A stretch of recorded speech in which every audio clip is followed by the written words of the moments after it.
ओम नमो भगवते वासुदेवाय नमः। स्वागत है आप सभी का मेरे यूट्यूब चैनल पर। आज मैं आपको अपरा एकादशी की कथा सुना रहा हूँ। अपरा एकादशी की कौन सी कथा है, क्या महत्व है, किस प्रकार से हमें भगवान का पूजन करना चाहिए। ज्येष्ठ माह की पहली एकादशी अपरा एकादशी है। इसे भद्रकाली एकादशी के नाम से भी जाना जाता है। भद्रकाली एकादशी के दिन भगवान महाकाल और भगवान विष्णु की पूजा करने से सभी प्रकार की मनोकामनाएं पूरी हो जाती हैं। अपरा एकादशी के दिन अनजाने में हुए पापों का नाश हो जाता है। ज्येष्ठ माह की पहली एकादशी का व्रत 15 मई 2023 को रखा जाएगा। ऐसे अपरा एकादशी, अचला एकादशी और भद्रकाली एकादशी के नाम से जाना जाता है। एकादशी के दूसरे दिन पारण किया जाता है, जो कि 6:41 से लेकर के 8:13 के बीच में रहेगा। भगवान विष्णु की पूजा एकादशी के दिन करने से हमारी सभी मनोकामनाएं पूरी हो जाती हैं। विष्णु पुराण में अपरा एकादशी के महत्व का विस्तार से वर्णन किया गया है। इस एकादशी के प्रताप से मनुष्य प्रेत योनि से मुक्ति पाकर वैकुंठ लोक को जाता है।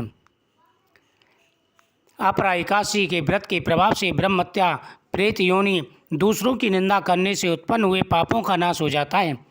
इतना ही नहीं, स्त्री गमन, झूठी गवाही, असत्य भाषण, झूठा वेद पढ़ना, झूठा शास्त्र बनाना, ज्योतिषी द्वारा किसी को भरमाना, झूठा वैद बनकर लोगों को ठगना आदि भयंकर पाप भी अपरा एकादशी के व्रत से नष्ट हो जाते हैं। ऐसे व्रत के प्रभाव से व्यक्ति सुख, समृद्धि और धन की वृद्धि करता है। इस दिन श्री हरि को तुलसी अति प्रिय है। एकादशी के दिन भगवान विष्णु को तुलसी की माला अर्पित करें और साथ ही शाम के समय तुलसी में दीपक जरूर जलाएं। इस दिन भूल करके भी तुलसी नहीं तोड़ें, ना ही उसमें आपको स्पर्श करना चाहिए। मान्यता है कि माता तुलसी भी एकादशी का निर्जल व्रत रखती हैं। इससे माँ लक्ष्मी प्रसन्न होती हैं, धन के भंडार भर देती हैं। धर्मशास्त्रों में पीपल के पेड़ में देवताओं का निवास स्थान बताया गया है। इसलिए श्री हरि विष्णु को प्रसन्न करने और उनका आशीर्वाद पाने के लिए अपरा एकादशी के दिन पीपल के पेड़ के नीचे घी का दीपक जलाना चाहिए और भगवान विष्णु के मंत्रों का जाप करना चाहिए। अपरा एकादशी के दिन भगवान विष्णु को 2 साबुत हल्दी अर्पित करें। ओम केशवाय नमः मंत्र का जाप कम से कम 108 बार करना चाहिए। नौकरी और व्यापार में उन्नति के लिए ये उपाय बेहद ही शुभ माना गया है। इस दिन भगवान के सामने दीपक जला करके ओम नमो भगवते वासुदेवाय नमः मंत्र का जाप करें। ऐसा करने से सभी मनोरथ पूरे हो जाते हैं। इस दिन सुबह स्नान करते समय जल में गंगा जल डालकर के स्नान करें तथा भगवान विष्णु के सामने केले का फल, तुलसी पत्र अर्पण करें। भगवान के सामने हाथ जोड़ करके इस कथा का श्रवण करें। धर्मराज युधिष्ठिर कहने लगे कि हे भगवान, ज्येष्ठ मास के कृष्ण पक्ष की एकादशी का क्या नाम है तथा उसका क्या महत्व है, सो आप कृपा करके मुझे सुनाइए। भगवान श्री कृष्ण कहने लगे, हे राजन, इस एकादशी का नाम अपरा है। ये अपार धन देने वाली जो मनुष्य इस व्रत को करते हैं, संसार में उनकी प्रसिद्धि होती है। अपरा एकादशी के व्रत के प्रभाव से ब्रह्महत्या, भूत योनि तथा परनिंदा आदि के सब पाप दूर हो जाते हैं। इसके प्रभाव से स्त्री गमन की झूठी गवाही देना, असत्य भाषण, कल्पित शास्त्र पढ़ना, झूठा ज्योतिषी, झूठा वैद आदि सब के पापों का नाश हो जाता है। हे राजन, जो व्यक्ति अपरा एकादशी का व्रत करते हैं उनके जीवन में आ रहे सारे कष्ट और परेशानियां दूर हो जाती हैं। प्रत्येक व्यक्ति को अपरा एकादशी का व्रत अवश्य करना चाहिए।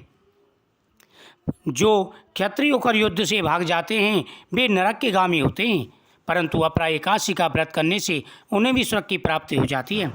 जो शिष्य गुरु से विद्या ग्रहण करते हैं और बाद में उनकी निंदा करते हैं, ये सबसे बड़ा पाप होता है। जिस गुरु से तुमने शिक्षा ग्रहण की है और उस गुरु की अगर निंदा करते हैं तो व्यक्ति नरक में जाता है, सबसे बड़ा पाप होता है। व्यक्ति को कभी भी जिससे विद्या ली हो उसकी बुराई नहीं करनी चाहिए, जिसका अन्न खाता हो उनकी बुराई नहीं करनी चाहिए, इससे पाप लगता है। वे अवश्य नरक को जाते हैं, परंतु अपरा एकादशी का व्रत करने से उन्हें भी इस पाप से मुक्ति मिल जाती है। जो फल तीनों पुष्करों में जैसे कार्तिक मास में स्नान अथवा गंगा तट पर पितरों को पिंड दान करने से प्राप्त होता है, यानी कार्तिक मास में जो गंगा स्नान करते हैं और वहाँ पर पितरों का पिंड दान करते हैं, उससे जो फल प्राप्त होता है वही फल अपरा एकादशी के व्रत से प्राप्त हो जाता है। मकर के सूर्य में प्रयागराज स्नान। शिवरात्रि का व्रत सिंह के बृहस्पति में गोमती में स्नान, यानी सिंह राशि में जब बृहस्पति आते हैं उस समय गोमती नदी में स्नान करने का जो फल होता है, शिवरात्रि व्रत का जो फल होता है, वह फल अपरा एकादशी के व्रत के करने से प्राप्त हो जाता है। कुंभ में केदारनाथ या बद्रीनाथ के दर्शन। सूर्य ग्रहण में कुरुक्षेत्र के में स्नान।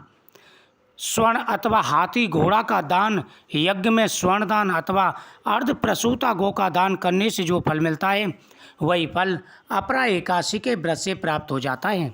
हे राजन,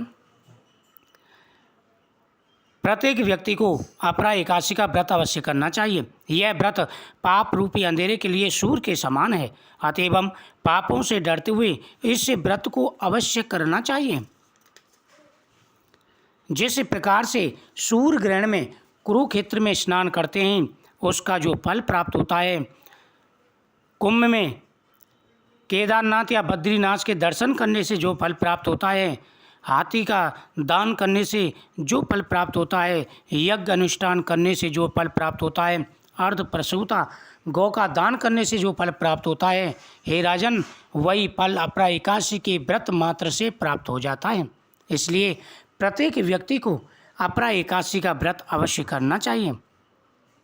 अतएव पापों से डरते हुए इस व्रत को अवश्य करना चाहिए। अपरा एकादशी का व्रत तथा विष्णु भगवान का पूजन करने से मनुष्य सब पापों से छूटकर अंत में विष्णु लोक को प्राप्त होता है। हे राजन, अपरा एकादशी की यह कथा मैंने लोकहित के लिए कही है। इसके पढ़ने अथवा सुनने से सब पापों का नाश हो जाता है। इस दिन जो व्यक्ति तुलसी जी की परिक्रमा करते हैं और तुलसी जी के सामने दीपक जलाते हैं, उनके सभी पाप तत्काल वहीं पर समाप्त हो जाते हैं। जो व्यक्ति इस दिन पितरों के नाम से पूजन करते हैं, पितरों के नाम से दान पुण्य करते हैं और पितरों के नाम से तर्पण करते हैं, उनके सभी पापों का नाश हो जाता है। जो व्यक्ति एकादशी के दिन भगवान केशव का पूजन करते हैं, भगवान के सामने बैठ कर के ओम नमो भगवते वासुदेवाय नमः मंत्र का जाप करते हैं, उनके सभी पापों का नाश हो जाता है। एकादशी का व्रत करने से व्यक्ति के सभी पाप इसी प्रकार जलकर भस्म हो जाते हैं, जिस प्रकार से अग्नि के पास आकर के पतंगा भस्म हो जाता है। जिस प्रकार से अग्नि कपूर को जला देती है, उसी प्रकार से सभी पापों का नाश हो जाता है। इस दिन गाय के दूध से भगवान को स्नान कराएं तथा भगवान शिव को भी स्नान कराएं। इस दिन भगवान के सामने बैठ कर के ओम नमो भगवते वासुदेवाय नमः तथा भगवान शिव के सामने बैठ कर के ओम नमः शिवाय मंत्रों का जाप करना चाहिए। घर पर आए हुए अतिथि का आदर सत्कार करें, बुजुर्गों का सम्मान करें। इस दिन भगवान के सामने संकल्प करें कि प्रभु, आज मैं व्रत रखूँगा, आप मेरे व्रत को स्वीकार करें। भगवान के सामने गायत्री मंत्रों का जाप करना चाहिए। इस दिन हवन भी करना चाहिए। जैसा सामर्थ्य हो उसी प्रकार से व्रत रखें। दूसरे दिन भगवान को भोग लगा करके व्रत का पारण करें। हे राजन, जो व्यक्ति नियम पूर्वक एकादशी का व्रत करते हैं, उनके सभी मनोरथों की पूर्ति हो जाती है। जो व्यक्ति प्रत्येक एकादशी का व्रत करते हैं, वह भगवान के प्रिय होते हैं और अंत में यहाँ पर सभी सुखों का भोग करते हुए अंत में मोक्ष की प्राप्ति होती है। इसलिए प्रत्येक व्यक्ति को एकादशी का व्रत अवश्य करना चाहिए। ओम नमो भगवते वासुदेवाय नमः। वीडियो को शेयर करें, चैनल को सब्सक्राइब करें, कमेंट में ओम नमः शिवाय।